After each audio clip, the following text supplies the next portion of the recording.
Hi, Min. Great to have you here. Can you please introduce yourself to our listeners? Well, thank you for having me. I'm Minh. I'm the COO at Animoca Brands. Perfect. Let's dig right into it. So, Animoca has invested in over 540 companies, right? And it's one of the most active players in the space in terms of venture capital. Yep. So, how do you approach value creation and portfolio management at that scale? And what or who do you need to prioritize to keep that value add? It's a great question. It is undoubtedly a challenge, right? So that's the first thing. I think that we obviously don't do this perfectly. There's a lot of work to do. I would say the first thing is because crypto has quite early signs of success and traction, if you're in the protocol or community gaming space, we do know how to identify the emerging winners quite early from our portfolio. So we do see when people are getting traction because community is such a big part of crypto. So we do have, I guess, a special group of portfolio companies which we track much more closely. Often those are the ones with already listed tokens. They're on the larger exchanges. And so we look at these projects more closely. But I think across the portfolio, we do put a lot of effort into creating synergies. Now, prior to, I guess, 2023, we kind of invested broadly across the ecosystem because we felt that there were network effects kind of automatically almost from crypto primitives. With tokens and with NFTs, we felt that, oh, there would be a lot of automatic network effects and synergies. What we realized, especially during the 2023 bear market, is that we really needed to help these companies create those synergies, right? So I think we do look very actively of how to create synergies across our portfolio, helping and making introductions to different companies so that they can grow. We also do obviously regular kind of networking and meetings and events. We have a portfolio day, usually 2 or 3 times a year, where we introduce portfolio companies to each other. But ultimately, we still believe that the underlying technology is what's going to create the long-term network effect across crypto. And in order to respond to that, we actually created a project, which is Mochaverse, which is the underlying, hopefully, aggregate layer that's going to support our portfolio and all of crypto beyond. So Mochaverse is kind of how we see the network building across our portfolio. And I can go into that in a little bit more detail. Definitely very interesting. And to build up on your network effect, right? You've been a strong advocate for Ton ecosystem and particularly around its distribution angle. That's very interesting, right? And which types of applications do you see most showing most promise? Maybe if you're looking 1 year ahead, 5 years ahead, etc. Well, 5 years is a long time in crypto, so I don't know that I would talk about 5 years ahead, really. We do see Ton as a major player in the ecosystem going forward because of their distribution, right? I think that's the one thing that Web3 really has been struggling with.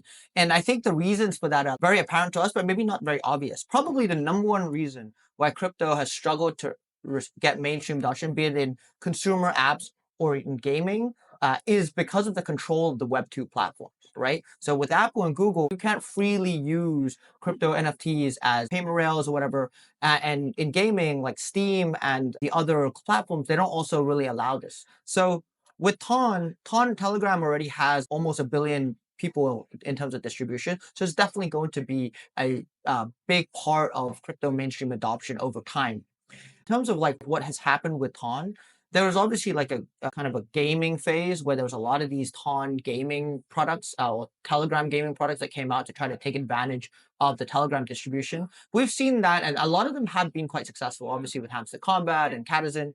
And Catizen is a portfolio company of ours. But we also have seen that die down a little bit because some of the games are a little bit too simplistic.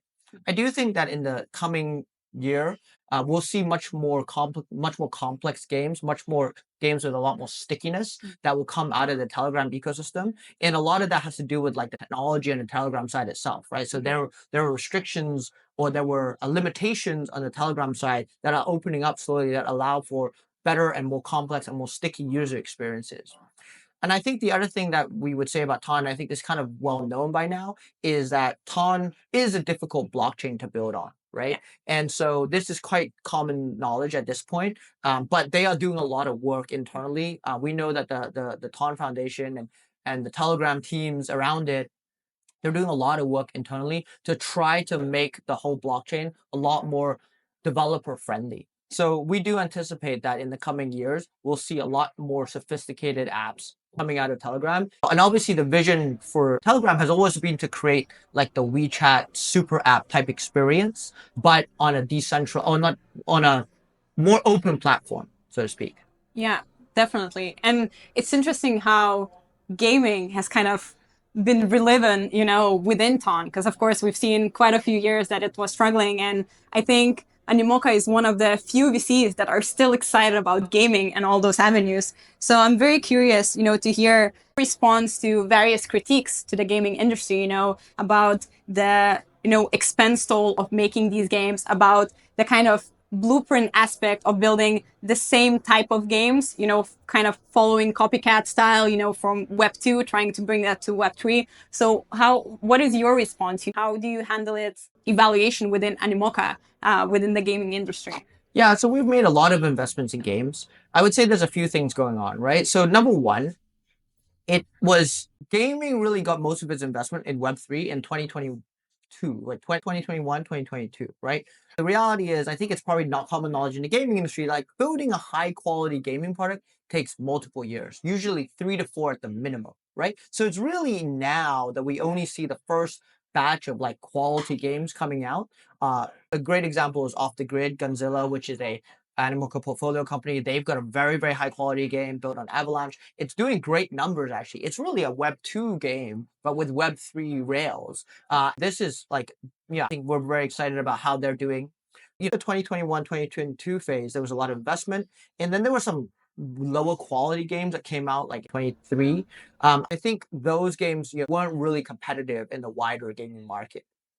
The reason is overall, gaming has gone through like a kind of plateau as an industry for the first time in many years. What happened in gaming, completely separate from Web3, is that during COVID, there was a boom in gaming overall, right? There was a lot of players, of course, because of COVID, a lot of new players coming on, and people saw that as a growth for the gaming industry, but it actually wasn't sustainable because it was artificially created by COVID.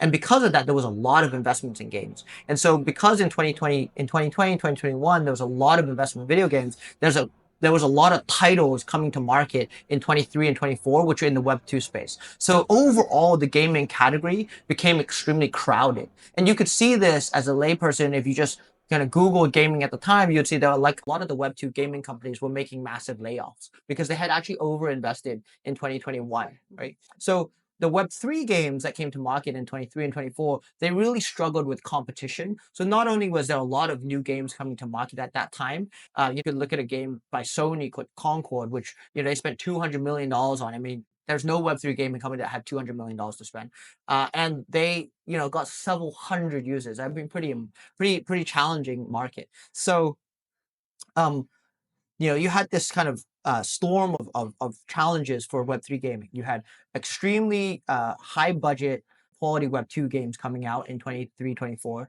You had an overall, particularly in the US, a market that didn't want and didn't like crypto. They had like a natural negative reaction to NFTs and crypto for various reasons, and a challenging distribution mechanism as well for Web3 gaming because of the restrictions for Apple and Google and Steam put in place. So Web3 games definitely had a challenging kind of market. I think coming into 25, we've seen more of high quality games start to come out, and a lot of these are competitive at the Web 2 level.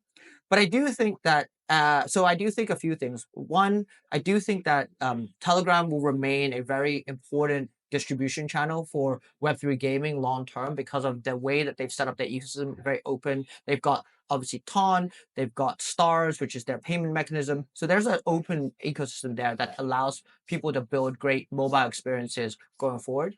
And I don't know if you've noticed, but basically only in the past week, I think in the past couple of days, there's been a ruling that's come out against Apple in relation to the App Store, which is actually a very, very big deal. This is about, well, the court is asking Apple to make sure that developers can allow payment rails outside of the App Store, right? So if you have a link within the app, you can send a user to an offboard, a different website to pay, and then Apple take its 30%, right? So this is a very, very big court ruling. It's going to be appealed by Apple, so the game is not over yet. But this, I think, will create a meaningful change. However, I do think with gaming, my final point would be we have yet to see a blockchain game or a Web3 game that has really fundamentally utilized the primitives of blockchain in a meaningful way to change the business model of gaming, right? So we saw these innovations mobile, right? So when mobile came out, people gave the games away free and they didn't really know how to monetize. And then people discovered, or the developers discovered, that hey, there are certain ways we can monetize. Like we can slow down the game, so you pay for time, or there are we can sell assets right in the game. And so these new business models came out. I think that the successful Web3 games, especially on PC, are going to need to fully take advantage of the blockchain and the things that come with the blockchain itself. So for example, in games, part of the challenge previously and why we've seen a lot of the gaming tokens not do well is that they were like just naturally inflationary, didn't have any real like deflationary mechanics. It's really interesting because gaming is very good at destruction, right? You have a lot of games that basically the whole point of the game is to destroy things within the game. And so, what I would say is that like we haven't really seen any a game yet fully take advantage of like both Web3 rails and the blockchain and like the attributes of gaming to come up with like a new business model that really kind of takes advantage of the primitives of both sets of things. So we're excited about looking at companies like that. There is a portfolio company I want to show, which is Wilder World. I'm really excited about what they're doing. If people look at their YouTube trailer, it is incredible. They really are building like a metaverse, right? It's so high quality. They've been building for many years. And so I would say, guys, check that out online. Like check out their YouTube. Oh, wonderful. And who do you think should be lobbying for these changes? Like both with Web2 giants, Apple, etc., but also with governments. Should VC heads get involved? Should projects, layer like tier one mass projects should get involved in like really pushing those barriers to be eliminated or minimized, or we have to directly go to, I don't know, politicians or policy creators? Like, what is your thought process there? Yeah, I think that like so my overall view is like, you know, the journey is gonna happen, right? That these things will take its course. And Animoca Brands is gonna be here for the long term. Like we've been in the market since 2017 and we're gonna be here for a long time. And we have the patience to see this out. In terms of accelerating the process, I would say that like, yes, for a certain extent, if the larger protocols start really to get interested in gaming, can they lend a helping hand to push the process along? The answer is absolutely, right? If you look at what happened in the US with crypto regulations, I do think that crypto companies played a really important part in helping to sway the election in favor of crypto during the 2024 election. So 100%, I do think that like the Web3, I guess, protocols and gaming companies can absolutely get involved in that process. But to a certain extent, I do think that like these issues, they do take time to resolve. I mean, again, if you think about crypto in the US, it's been around for so long. It's only really this year, 2025, that kind of things have started to move forward, right? So the reality, regulation and the monopoly powers of the larger tech giants, we are at that point. I think you see a lot of talk about Google being broken up. I don't think that's a good idea actually, but I do think that politicians and regulators are going to take a much closer look at big tech, and this will run its course. But of course, if anyone wants to get involved, we do active like kind of, I guess, government engagement here at Animoca Brands. We're not huge, compared to like the big tech companies. We're not that big. In fact, we're very small. But we do actively engage governments in key markets. So if anyone is looking to get involved in that, especially in the gaming side, but also just generally in consumer apps, reach out to us. Great. And so to wrap it all up, what would be your biggest expectations, for the rest of 25, both with the gaming industry, but also regulatory, other sectors? Like, what do you expect to happen until the end of the year that would shake our industry maybe a little bit? Well, I mean, the industry has always been very volatile, and that's always been the case. I do think that, like macro wise, we'll probably seen we've seen quite obviously a challenging start to the year, but I do think in the second half of the year, it'll most likely get better. It could get much worse. That's also a possibility. So the reality is, I think at this moment in, what are we, May 2025, I do think that no one really knows because there's so many factors from a macro perspective, and the president doesn't know, right? Trump doesn't really know what's going to happen either, right? So nobody knows. But I do think the likelihood is that the second half of the year will be better from a macro perspective. I do think at some point interest rates will come down, so crypto will again be like the risk asset that people come to.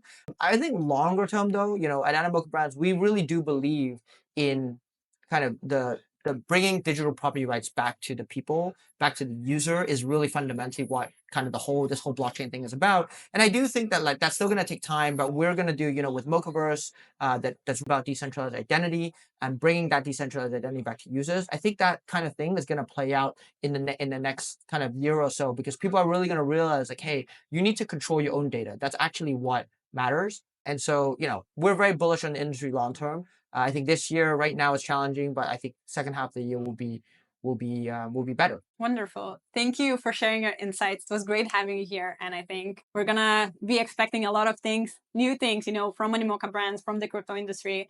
And it's going to be lovely to check the process. Great. Thank you so much. Thanks for having me. Thanks, Minh.